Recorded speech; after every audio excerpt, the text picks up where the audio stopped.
Ayo, we're here with another Punk Perspectives. And again, I got Chris from Crazy and the Brains. Today, we're going to be talking about the song Let Me Go from the album Let Me Go, right? Yes. Um, so thank you again for doing this. Thank you. So I guess with this song, this is one of it's from the earlier days now at this point, right? Yeah, that was the first album I ever did. So with this song, it's like what, over 10 years now, right? I think around 10 years. Yeah, that was the first album. All right. So with this song, I guess again, First Iota, what are your first memories of writing it? Like, did music come first? It's got that fun xylophone in the background. Lyrics are pretty funny, I think. What do you remember about it? I remember exactly where I was. I was in my old apartment on Fairmount Street in Jersey City. Um, I was like, I don't know. I was young. I was young as hell. Mhm. Um, and I just wrote a breakup song on my acoustic guitar. It was all written like right there in probably 5 to 7 minutes, like one shot. Um, Yeah, it was a moment where I think I kind of started to step into a little bit more confidence with my singing. Still a little primitive compared to like what I'm aiming for these days, but like I was trying to sing a little bit more, and just it's a classic breakup song. I was in that space. I was very much still living a reckless party life, drinking and doing other things. Yeah. So I was in that hangover state, which I'm happy to be far away from, but I can appreciate the song, for for what it is. And at that time it was kind of like it was like it was a big moment for me as a songwriter and the band at the time because we broke through to new territory.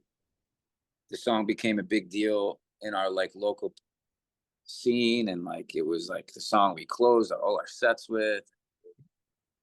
It was cool. It had an energy to it, and I appreciate it. It's I don't listen to that album or that song too often because I immediately just can bring myself back to that place, Yeah. which that place was very necessary in the growth process, But yeah, that song was written real quickly, very quick. What I like about it too, it's tell me if I'm wrong here. Like you said, it's a breakup song, but it feels like you're the one doing the breakup here. Is that Well, it's kind of like a little bit of a fuck you, It's like it's because like it's yeah. like you left me, but let's see how that works out for you. Yeah. It's one of those. It's arrogant, it's cocky, it's I but think it's funny. I found it humorous on my side because I do I don't know. There's like you said, there's kind of a fuck you, and some of the well, I'll read the lyrics here as well. So I'll do the awkward thing where I read your lyrics back to yeah, you. Um, love that. so yeah, it starts off with you always getting into things you're not supposed to. I like you naked, and I like you in clothes too. Like that's kind of a fuck you, right? Like I can only imagine saying that to a chick. Like, you always our main goal, especially, when I'm, younger stuff is, you want to get girls naked. And now you're telling this girl, you know what? Good with your clothes on. You know? Yeah, it's just embracing that kind of toxic kind of Hmm. feelings everyone has when they break up. It's like everyone feels a little out of pocket when they get broken up with. So it's just kind of just Yeah. allowing yourself to just be that. Again, it's that I feel like that punk rock truth to it, to where, there's all these things, there's everyone will have these emotions in their brain. Maybe you don't always, get a, hear it because you're not supposed to, you got to be nice or whatever. And Yeah. you fucking play it and you're like, I'm going to let this part of it be actually expressed, and it connects because I think a lot of us have felt kind of in those situations too. Now we get into the next line too, where again, it's a little bit of a fuck you. She's got a nice ass, but it's not that nice. I see better, and I'll see more. All right. I always thought it said tonight, but I guess that lyric was wrong. But that would have worked tonight. yeah. Um, again, this is that fucky part, and then it could never be the way it was before, and I don't really think I'd want it to. I'd want it to anymore. Yeah. Girls come and they go. Yep. Yeah. Yeah. So Yeah. Yeah. been there, done that, kind of over it, kind of feel right. Yeah. Yeah, man. At that time with my songwriting and still a little bit today, I was really excited by like kind of funny, sarcastic wordplay. Again, like Mhm. I'm super inspired by rap, hip hop. I also was very like excited by bands like the Moldy Peaches Oh. and like Adam Green and Kimmy Dawson and the way that they would like so they were funny, but they weren't like funny like in some kind of like no effects or Blink-182 type of way. You know what I mean? It Mhm. was like not that I like those bands too. I love those bands, but it was a little bit of a different spin on the satire and the sarcasm, and I was really into that on that album. And that's pretty much what that song is. You know, none of it's meant to be taken like super literal, but also it's honest. And again, like these, it's like, yo, when you get broken up with, you feel a type of way, you know. Mhm. And there's a little bit of anger. There's a little bit of there's hurt. You know, there's all anger comes from pain. So it's like a little Yeah. bit of that, and you spin a little sarcasm in there, and that's pretty much what the song is. And that's part of the healing process, too. You go Yeah, through was this like a to a girl that was like a long-term relationship, or was it? yeah, Yeah. it was actually, yeah. Um, um, and you know, when you're when you're abusing substances and drinking and partying and all this, like those your perspective on those feelings are very distorted and kind of blown out of proportion. And that's what a lot of that album is like kind of trying to process a lot of emotions Yeah. when your headspace is under the influence. I was gonna say cluttered or what have you. And that's what's fucking I love about you, man. You can tell like with like you said the hip hop roots and stuff too, because you are very, you know, poetic, the way you can write these lyrics, it really can start making you think and stuff. And then I'll say in a minute too, because later on I got turned around the song. I thought it was something about well, I'll get to that here. So I wish I could, but I really can't stay, babe. I know I could fly across an island if I like, and I could spend the night with you. So it's kind of like, you Yeah, know, you could let it keep going, but it's not worth it. Is that kind of the feel of it, or?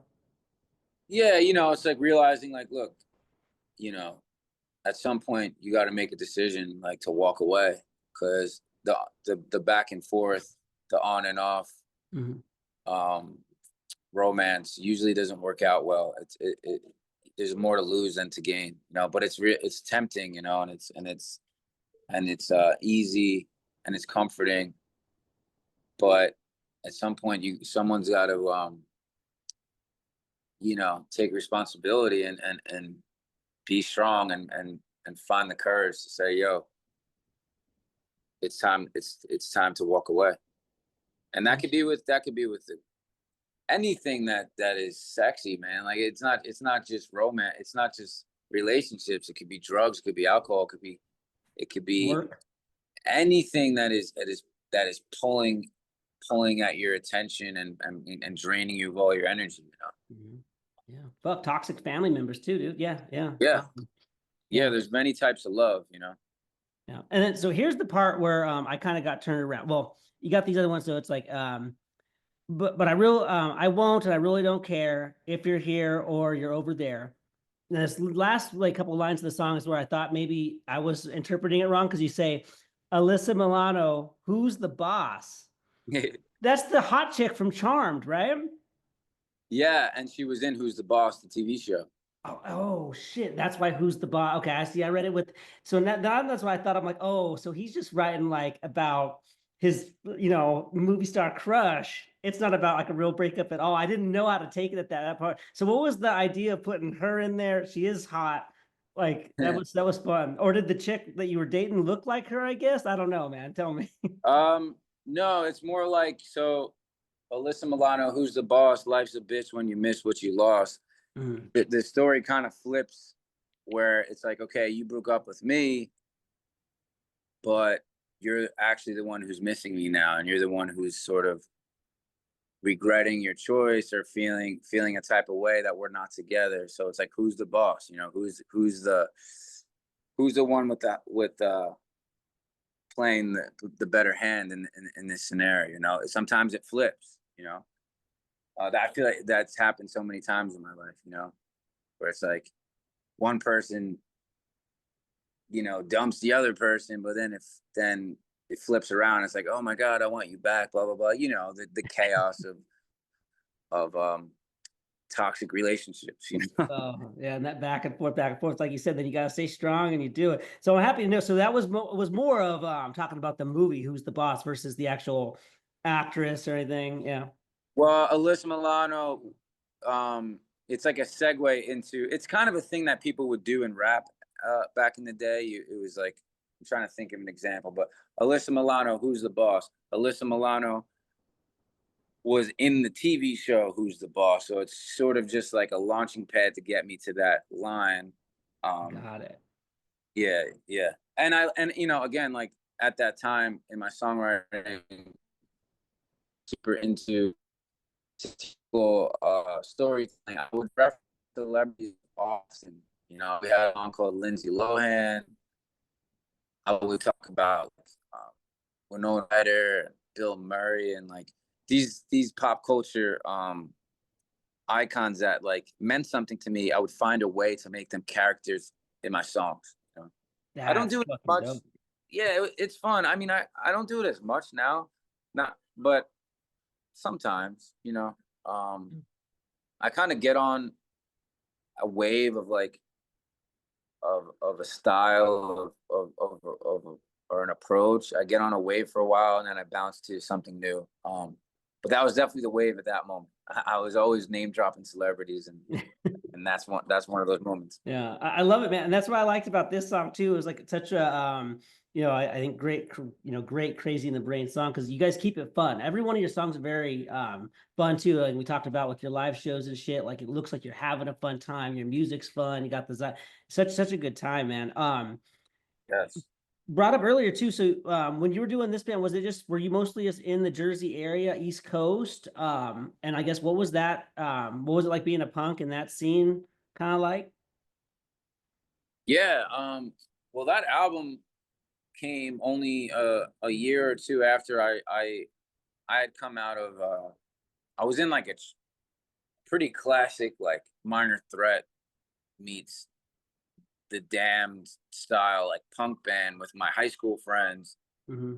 and then everybody kind of decided they want to be real human beings and go get real jobs and shit. Yeah.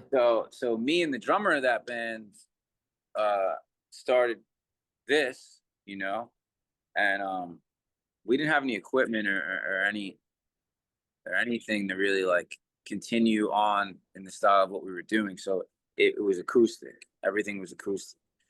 Okay. So we stayed connected to the punk scene. We would always be at punk shows and parties, and like we were in the scene, but a lot of the shows we played were actually in New York City, and they were more like hipster, like anti-folk, like um kind of like Okay.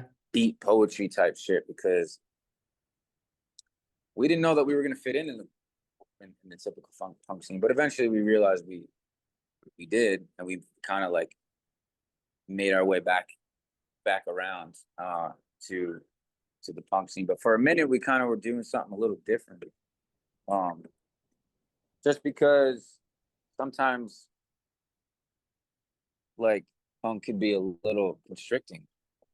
We Yeah. were like that, like, I mean, even now with the song Punk Rocker we have, like, a lot of times people say, like, oh, this isn't punk, this isn't punk. And that's some of the hypocrisy of the scene sometimes, But yeah, we were birthed in the punk scene, and then we ventured out into like different territories, came back, and here we are. Got it, man. Yeah. Like again, going back to what we said in the other episode with punk's just more, I think, of an attitude than it always is a sound and shit. Which I always, I always thought, I always and still believe that. That's why we wanted to do xylophone, and why we do saxophone now. And it's like we want to push the boundaries and not just fall into like fit into a nice, neat little box. Punk has limitless potential and limitless sounds and aesthetics and styles, and that's what we try to represent. Okay. Right. Well, I see. I should probably let you go. Your time's valuable. Before I do, I got one question here though. It's in the rumor mill, which I just wanted to check on here. Is it true that while you were, going through, trying to get Crazy in the Brains going, you almost got stabbed, like delivering pizza one time, or the rumors? Can you kind of shed some light on that? Is it true? I got a knife pulled on me in high school, but that wasn't. I don't think what you're talking about is the story, and I don't deliver pizza anymore. Okay. It's not about me almost getting stabbed. It's about me getting jumped. Um, and it wasn't while I was delivering pizza. It's just something that happened at some point in my life. I got jumped by a bunch of people. Just getting strangled by his manager. Yeah. Oh shit. All right, man. Well, hey, I'll let you go again, dude. Thank you so much for your time and creating some of the funnest music that I've been listening to lately. All right. Dude, I appreciate you. Thank you very much for having me on the show. I'm stoked to hear it and hear the interviews you got coming up. All right, man. All right. I'll let you go. Peace out. Peace, brother.